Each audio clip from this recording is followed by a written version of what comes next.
Makinig kang mabuti ha. Sabi diyan, kulayan ng dilaw kung marunong, kung maayos, kung magaling siyang mag-ipon, ganon. Itim naman kung hindi. O, sabi dito, number 1. Mahilig mag-ipon si Angeline kahit hinihikayat siyang laging bumili ng candy ng kanyang mga kaklase. Ano ang tamang pagkulay? Dilaw o itim? Sabi niya, mahilig mag-ipon. Mahilig daw mag-ipon si Angeline. Anong kulay? Ano yan? Kulay? Dilaw. Okay, kulayan mo daw dito ng dilaw. Okay, next. Basahin natin number 2. Matyagang nag-iipon si Casper dahil nais niyang bigyan ng sorpresang regalo ang kanyang tatay sa nalalapit nitong kaarawan. Matyagang nag-iipon. Matyagang nag-iipon si Casper dahil gusto niyang bigyan ng sorpresang regalo ang kanyang tatay. Matyagang nag-iipon, ano? Dilaw o itim? Ibig sabihin, matyaga siyang mag-ipon, ano? Anong sagot? Okay, dilaw. Okay, very good. Next, ito naman. Bumili si Jay ng mga laruan mula sa perang ibinigay ng kanyang ninong at ninang noong nakaraang Pasko. Kahit madami na siyang laruan sa bahay. Ano daw ginawa niya? Bumili siya naggastos siya. Anong kulay? Kulay? Itim. Ang tanda mo yan, itim yan ha. Itim is black, yellow is dilaw. Okay, next, number 4. Inilagay ni JR sa kanyang alkansya ang nakuwang premyo sa pagkapanalo niya sa paligsahan sa pagguhit. Inilagay daw ng alkansya. Anong kulay? Kulay? Anong kulay yan? Anong kulay yan? Yellow is dilaw.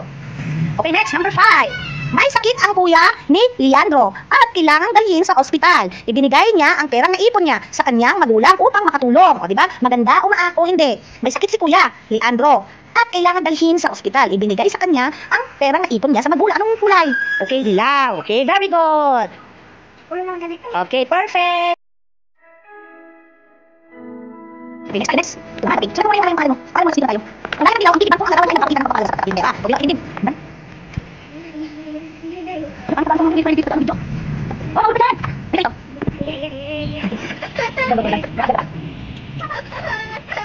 Sabi dito, kaya dito ako, ito ang nalaman ng ipon. Hindi naman hindi naman. Nilagay ni Francela sa tansya ang ipon pera mula sa kanyang baon. Nilagay ni Francela sa tansya ang ipon niya pera. Ano daw? Nag-ipon siya o hindi? Kaya ang kulay. Yan is dilaw. Okay. Oo, dyan. Sige ba? Saan mo kumul? Ano sino kumul? Nakapala magpas. Para mabuka na. Next, number 2. Okay. Number 2. Next, number 2. Ano mo? Pinadalahan ng pera si Miguel ng kanyang lolo mula sa ibang bansa. Bigyan siya ng laruan. Binili pa niya ang magdala ng laruan at ang pera. Ano kulay? What is itim? Ano ba? Okay. Next, number 3. Nanalo sa paligsahan sa pagbuhay sila yan. Nakatanggap siya ng pera. Bilang natin pala at nilagay niya sa kanyang katansya. What is the score? Or? What's the score? Next, number 4. Number 4. Kung ikaw ay sa Elias, pinakanan, tayo-alan, ay bumili siya ng laruan kahit marami na siyang laruan. What is the score? What is the score? Kulay? Itim. Itim, itim. Ano sa kanya? Hindi naman ako yan. Ako sa mga. Buwang lang yan. Next, matyagang nag-iipon ng pera si Kusha upang may pamilya gamit sa paralan. Pero siya nag-iipon. Ano ang sagot?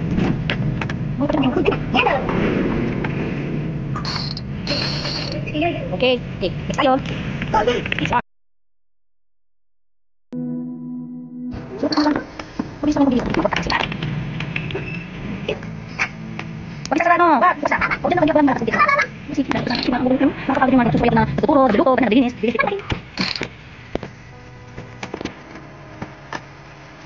Okay, sabi natin ha, ang sabi dito, tukuyin ang mga salitang kilos na pinakita ng bawat larawan. Hindi naman mga salamat tukuyin mo daw kung pinakita ng bawat larawan ito. Pilitin ang sagot sa loob ng ako, isulat ang pera sa kaskot. Di ba ang isulat niya, sabi niya, isulat ang letra. Saka, ng kaskot, ibig sabihin, kung ano ang ginagawa niya, dito, ang ginagawa niya, ito yung pipilian. Kumakain, nagugupit ng buko, naguhugas, nagsusuklay, naliligo, nagsisikilyo. So, ano ang ginagawa dito? Dito, sabi mo, basahin mo, tingnan mo, dito ka makita. Kumakain, nagugupit ng buko, naguhugas, nagsusuklay, naliligo, nagsisikilyo. Ano ang ginagawa ng nasa unang larawan? Ang ginagawa ng nasa unang larawan, basahin mo, tingnan mo, kumakain, nagugupit ng buko, naguhugas, nagsusuklay, naliligo, nagsisikilyo. Ano ang ginagawa ng number 1? Saan? Letter D. Okay, isulat ang letter.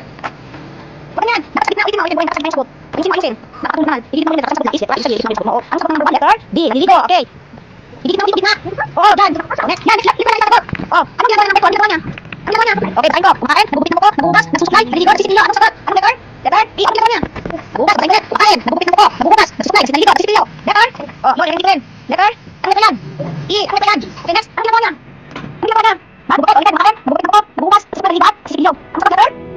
C. Good. Sige, good. Ang sagot ang ginagawa niya. Kumakain, nagugupit ng buko, naguhugas, nagsusuklay, naliligo, nagsisikilyo. Ano, nagsisikilyo, nagsisikilyo. Next. Ano ginagawa niya? Kumakain, nagugupit, naguhugas, nagsusuklay, naliligo, nagsisikilyo. Ang sagot. Okay, very good.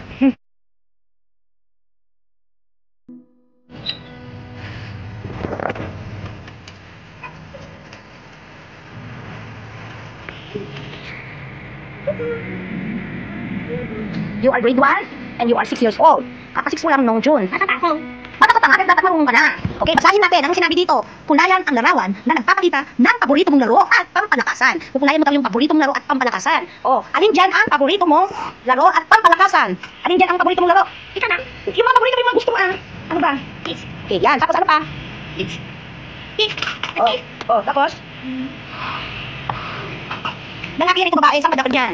Ano yung paborito mong laro? Gusto ko din swimming. Swimming? Pwede rin naman kung gusto mo swimming. O sige, magkulay ka na. Kulayan mo na yung mga gusto mong paborito mong laro. Oo, sige, magkulay ka na. Ayusin mo ang pagkulay mo ah. Pamili ka ng ibang kulay din dyan. Pwede rin iba-iba.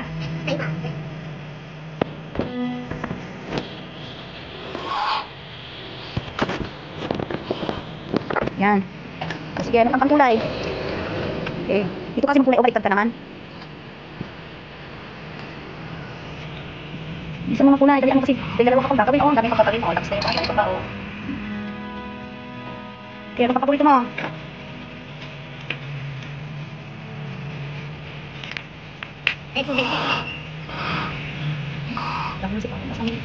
Sorry guys, malas ang hilig ng Adela Labs ko. Eh kami nag-aaral, pinaghihilig, wala tayong magagawa. Dali na, bilisan mo na.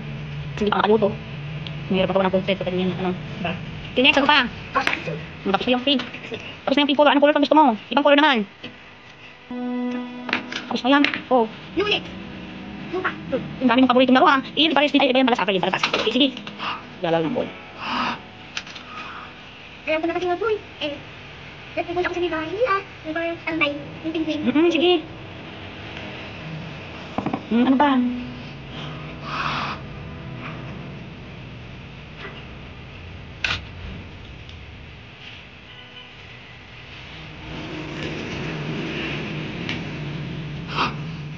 Wala na ba? O meron pa isa? Oh. Di pa pampalakasan is parehas din yung magbabike, so kukulain mo din yung magbabike din lang. Kasi paborito mo naman lahat. Paborito mo ba yung lahat ng mga laro? Yeah. Para swimming? Oh, di ba natin hindi ako naluluto ko? Sige na pagod, favorite mo naman yung swimming. Hindi na makakasino eh. Okay, next. Ano eh? Next na tayo, next. Here. Hindi mo pa Sana, alis tayo, alis. Ayun siya pagsulat ng mga letters acting, mga letters hindi makakasakit din 9. Ako letter. Ang yan sticker, ang yan sticker. Okay, pasayang sa sulat ati, sakit na kung tama, tempo, okay, kaya naman, kung mahilig ka maglaro bola, dapat palagi mong galaki yung bola, kahit saan ka mapunta, maging sa loob ng silid paladan. Tama, kung mali, kung mahilig ka maglaro, ano sagot? Good job, letter D, ano? Kung gusto mo magpinta, dapat kang maglaan ng oras para mag-ensayo at magturo sa nakakatanda. O kung gusto mo magpin, dapat kang maglaan ng oras para mag-ensayo at magturo. Ano, letter D, okay, sulat, ang sagot. Next, kung gusto mo makundan ng mga bagay, magdidilihan mo, dapat kang mag-ensayo. Tama ba? Kung gusto mo makundan ng mga bagay, magdidilihan mo, kung gusto mo sabi na makundan maganda ang mga bagay, magdidilihan mo, dapat kang mag-practice. Next, kapag gusto mo magkaroon ng bagong kanta, maaari kang mag-ensayo, kung kailangan magdidilihan kanta. Tama, ang sagot, ako okay, next, bilang sa batang Pilipino, paulayin ko ang mga bagay, pinagdidilihan ko. Ang sagot, letter, ang sagot, sabi dito, bilang sa batang Pilipino, paulayin ko. Ang sagot, tama. Letter D, ang sagot, tama na yun. Okay, next tayo, next. Ito naman, mathematics. Isulat mo yung magkakasunod 1 to 20. Pagsulat ng bilang 1 hanggang 20, isulat ang mawawalang bilang. 1, 2, 3, 4, 5, ganon. O sige, magsagot ka muna tapos pangalan.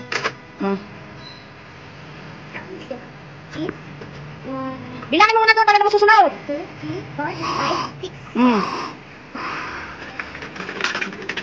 7, Baliktad yung 7 mo. Burahin mo ng ayos. Tapos yung 7 mo dapat nakagano, no? Ganon, nakapahiga, tapos ganon kasi para 1. Ayusin mo ang 7 mo. Next. Tari, sunod-sunod, magbilang pa. Bilangin mo ulit doon para alam mo sunod-sunod. Nasulat-sulatan. Baliktad ang 9 mo. Baliktad. Ayusin mo. Kasi naayos, nakakainis. Ayusin mo ang 9. O, baliktad na naman ang 10. Bakit kasi baliktad ka magsulat? O, next. Anong susunod sa 10? Bilangin mo ulit doon. 1. 11, Baliktad na naman ang 1 niya. Lagi kang baliktad. Baliktad ng utak na. Baliktad lagi pagsulat. Tingnan mo nga doon, ha? Ano mo pinakasiguro sa uli, ha? Ako. G, 13. O, paano? 1 tsaka 3. 13. 1, 1 muna. Baliktad na naman. Lagi na lang baliktad ang number, no? Okay, magsulat. Baliktad ang number. Baliktad ang utak mo, ha? Dali. Next. Susunod sa 13. 4. 4, 1 tsaka 4. Ano yun? 14. Lagi na lang tinuturuan ng pagsulat. Baliktad palagi. Ando na naman yung 4 niya. Nauuna yung 4. Hindi naging 41 na. Paano ba 14? Di ba natin naunang 1? Kakainis ka. Sakarin kita dito. Next. 5. Oh, ano dapat ang una? 1, 2, Next.